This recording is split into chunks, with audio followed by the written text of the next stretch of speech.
Assalamualaikum warahmatullahi wabarakatuh. Nama saya Dini Alfarisa dengan nomor pokok mahasiswa 1911100288. Di sini saya akan menyelesaikan tugas kuliah yang diampu oleh Ibu Lilis Setiawati EPD. Dan materi yang saya bahas adalah perkembangan kebudayaan Islam pada masa Bani Abbasiyah. Perkembangan kebudayaan Islam di masa dinasti Abbasiyah. Dalam kebudayaan umat Islam, Bani Abbasiyah merupakan salah satu bukti sejarah kebudayaan umat Islam yang terjadi. Bani Abbasiyah merupakan masa pemerintahan umat Islam yang memperoleh masa kejayaan yang gemilang. Pada masa ini, banyak kesuksesan yang diperoleh Bani Abbasiyah, baik itu di bidang ekonomi, politik, dan ilmu pengetahuan. Dan dari segala bidang yang ada, menghantarkan daulah Bani Abbasiyah menjadi salah satu dinasti yang sangat berpengaruh bagi kemajuan dan perkembangan kebudayaan Islam. Pada masa itu, sistem dan penataan organisasi pemerintahan. Berdasarkan perubahan pola pemerintahan dan politik, para sejarawan biasanya membagi masa pemerintahan Daulah Abbasiyah menjadi 5 periode. Periode pertama 1302 Hijriah sampai 232 Hijriah disebut periode pengaruh Arab dan Persia pertama. Periode kedua 232 Hijriah sampai 334 Hijriah disebut periode pengaruh Turki pertama. Periode ketiga pada tahun 334 Hijriah sampai 447 Hijriah masa kekuasaan dinasti Bani Buwayhi dalam pemerintahan Khalifah Abbasiyah. Periode ini disebut juga masa pengaruh Persia kedua. Periode keempat pada tahun 447 Hijriah sampai 590 Hijriah, masa kekuasaan Daulah Bani Saljuk dalam pemerintahan Khalifah Abbasiyah. Biasanya disebut juga dengan pengaruh Turki kedua di bawah kendali Kesultanan Seljuk Raya, Salajikoh Al-Kubro atau Seljuk Agung. Periode kelima pada tahun 590 Hijriah sampai 656 Hijriah. Masa khalifah bebas dari pengaruh dinasti lain, tetapi kekuasaannya hanya efektif di sekitar kota Baghdad dan diakhiri oleh invasi dari bangsa Mongol. Yang ketiga, proses disintegrasi kekuasaan Islam. Ada kemungkinan bahwa para khalifah Abbasiyah sudah cukup puas dengan pengakuan nominal dari provinsi-provinsi tertentu dengan pembayaran upeti itu. Alasannya adalah, yang pertama, mungkin para khalifah tidak cukup kuat untuk membuat mereka tunduk kepadanya. Yang kedua, penguasa Bani Abbasiyah lebih menitik beratkan pembinaan peradaban dan kebudayaan daripada politik dan ekspansi. Hal tersebut menjadikan provinsi-provinsi tertentu di pinggiran mulai lepas dari genggaman penguasaan Bani Abbasiyah. Ini bisa terjadi dalam salah satu dari dua cara. Yang pertama, seorang pemimpin lokal memimpin suatu pemberontakan dan berhasil memperoleh kemerdekaan penuh, seperti Daulah Bani Umayyah di Spanyol dan Bani Idrisiyah di Maroko. Yang kedua, seorang yang ditunjuk menjadi gubernur oleh khalifah, kedudukannya semakin bertambah kuat, seperti Daulah Aghlabiyah di Tunisia dan Tahiriyah di Khurasan. Yang keempat adalah Perang Salib. Perang Salib ini terjadi pada tahun 1095 Masehi pada Paus Urbanus II berseru kepada umat Kristen di Eropa untuk melakukan perang suci, untuk memperoleh kembali kekuasaan berziarah di Baitul Maqdis yang dikuasai oleh penguasa Saljuk, serta menghambat pengaruh dan invasi dari tentara Muslim atas wilayah Kristen. Sebagaimana sebelumnya, tentara Sultan Alp Arslan rahimahullah tahun 464 Hijriah yang hanya berkekuatan 15.000 prajurit. Dalam peristiwa ini berhasil mengalahkan tentara Romawi yang berjumlah 2 juta orang, berdiri dari tentara Romawi, Gus, Al-Akraj, Al-Hajj, Prancis, dan Armenia. Peristiwa ini dikenal dengan peristiwa Manzikar. Yang selanjutnya adalah perkembangan Bani Abbasiyah di bidang ekonomi. Perkembangan bidang pertanian maju pesat pada awal pemerintahan dinasti Abbasiyah karena pusat pemerintahannya berada di daerah yang sangat subur, di tepian sungai yang dikenal dengan nama Sawat. Pertanian merupakan sumber utama pemasukan negara dan pengelolaan tanah hampir sepenuhnya dikerjakan oleh penduduk asli, yang statusnya mengalami peningkatan pada masa rezim baru. Tanaman asal Irak terdiri atas gandum, padi, kurma, wijen, kapas, dan rami. Pada masa Al-Mahdi, perekonomian mulai meningkat dengan peningkatan di sektor pertanian melalui irigasi dan peningkatan hasil pertambangan seperti perak, emas, tembaga, dan besi. Terkecuali itu, dagangan transit antara timur dan barat juga banyak membawa kejayaan, dengan Basrah menjadi pelabuhan penting. Selanjutnya adalah perkembangan Bani Abbasiyah di bidang ilmu pengetahuan. Proses pengembangan ilmu pengetahuan. Gerakan terjemah pada masa daulah ini, usaha penerjemah kitab-kitab asing dilakukan dengan giat sekali. Pengaruh gerakan terjemahan terlihat dalam perkembangan ilmu pengetahuan umum, terutama di bidang astronomi, kedokteran, filsafat, kimia, dan sejarah. Di bidang filsafat, Al-Kindi, Al-Farabi, ilmu baja, ilmu tufayul, Ibnu Sina, Al-Ghazali, ilmu rusyid. Bidang kedokteran, Jabir Ibnu Hayyan, Hunain bin Ishaq, Tabib bin Qurra Ar-Razi.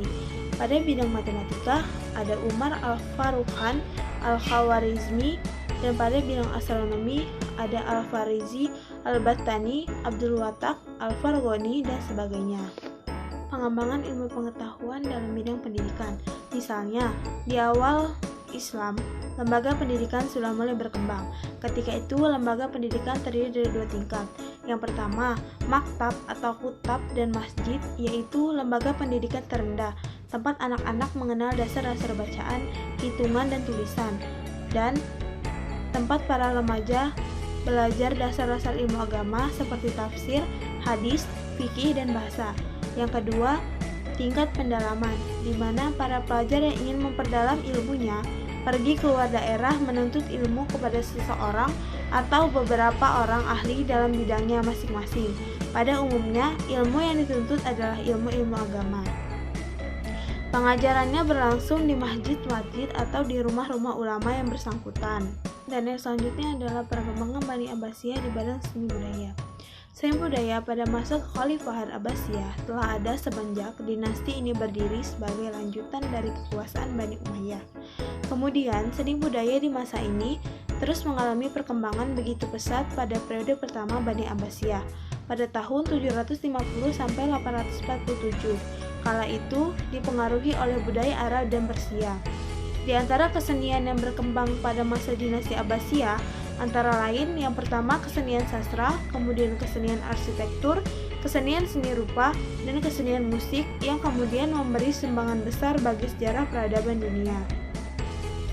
Kesenian sastra pada masa dinasti Abbasiyah berkembang sangat pesat. Hal ini bisa dilihat dari kebanyakan tokoh-tokoh terkemuka yang muncul dalam bidang sastra.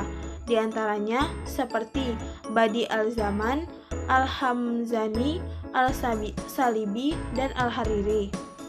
Selain itu, pada masa ini juga memunculkan karya-karya spektakuler seperti Makamah, Kitab Al-Ghani, dan buku Alfu Lailah wa Lailah, The Arabian Night. Adalah buku cerita 1001 Malam yang sangat terkenal dan diterjemahkan ke dalam hampir seluruh bahasa keseluruhan dunia. Kesenian arsitektur pada masa dinasti Abbasiyah seperti yang terdapat di Rokoh abad ke-8 dan di Samara menunjukkan adanya pengaruh tradisi arsitektur Asia, khususnya Persia. Yang terakhir adalah penyebab kemunduran dan kehancuran Bani Abbasiyah. Menurut W. Montgomery Watt, bahwa beberapa faktor yang menyebabkan kemunduran pada masa daulah Bani Abbasiyah adalah sebagai berikut. Yang pertama, luasnya wilayah kekuasaan daulah Abbasiyah, sementara komunikasi pusat dengan daerah sulit dilakukan. Bersamaan dengan itu, tingkat saling percaya di kalangan para penguasa dan pelaksana pemerintahan sangat rendah. Yang kedua, dengan profesionalisasi angkatan bersenjata, ketergantungan khalifah kepada mereka sangat tinggi. Dan yang ketiga, keuangan negara sangat sulit karena biaya yang dikeluarkan untuk tentara bayaran sangat besar. Selain itu, banyak faktor yang menyebabkan Khalifah Abbasiyah menjadi mundur. Masing-masing faktor tersebut sangat berkaitan satu sama lain. Beberapa di antaranya adalah sebagai berikut. Yang pertama, persaingan antar bangsa. Daulah Abbasiyah didirikan Bani Abbas yang bersekutu dengan orang-orang Persia. Persekutuan dilatar belakangi oleh persamaan nasib kedua golongan itu pada masa Bani Umayyah berkuasa. Keduanya sama-sama tertindas. Dinasti Bani Abbas tetap mempertahankan persekutuan itu.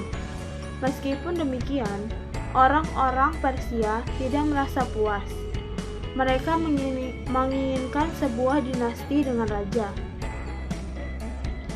Selanjutnya, pegawai dari Persia pula. Sementara itu, bangsa Arab beranggapan bahwa darah yang mengalir di tubuh mereka adalah darah atau ras istimewa, dan mereka menganggap rendah bangsa non-Arab di dunia Islam. Selanjutnya, kemerosotan ekonomi. Khalifah Abbasiyah juga mengalami kemunduran di bidang ekonomi, bersamaan dengan kemunduran di bidang politik. Pada periode pertama, pemerintahan Bani Abbas merupakan pemerintahan yang kaya. Dana yang masuk lebih besar dari dana yang keluar, sehingga Baitul Mal penuh dengan harta. Setelah Khalifah memasuki periode kemunduran, pendapatan negara menurun, sementara pengeluaran meningkat lebih besar. Menurunnya pendapatan negara itu disebabkan oleh semakin menyempitnya wilayah kekuasaan, serta banyak terjadinya kerusuhan yang mengganggu perekonomian rakyat. Diperingannya pajak dan banyaknya dinasti-dinasti kecil yang memerdekakan diri dan tidak lagi membayar upeti. Sedangkan pengeluaran membengkak antara lain disebabkan oleh kehidupan para khalifah dan pejabat semakin mewah, jenis pengeluaran makin beragam, dan para pejabat melakukan korupsi. Dan yang keempat adalah konflik keagamaan. Fanatisme keagamaan berkaitan erat dengan persoalan kebangsaan. Konflik yang dilatar belakangi agama tidak terbatas pada konflik antara Muslim dan Zindik atau Ahlu Sunnah dengan Syiah saja, tetapi juga antar aliran yang dalam Islam. Mu'tazilah yang cenderung rasional dituduh sebagai pembuat bid'ah oleh golongan salaf. Ancaman dari luar. Apa yang disebutkan di atas adalah faktor internal. Di samping itu, ada pula faktor-faktor eksternal yang menyebabkan Khalifah Abbasiyah lemah dan akhirnya hancur. Yang pertama adalah Perang Salib yang berlangsung beberapa gelombang atau periode dan menelan banyak korban. Yang kedua, serangan tentara Mongol ke wilayah kekuasaan Islam. Sebagaimana telah disebutkan, orang-orang Kristen Eropa terpanggil untuk ikut berperan setelah Paus Urbanus II pada tahun 1088 sampai 1099 Masehi mengeluarkan fatwanya.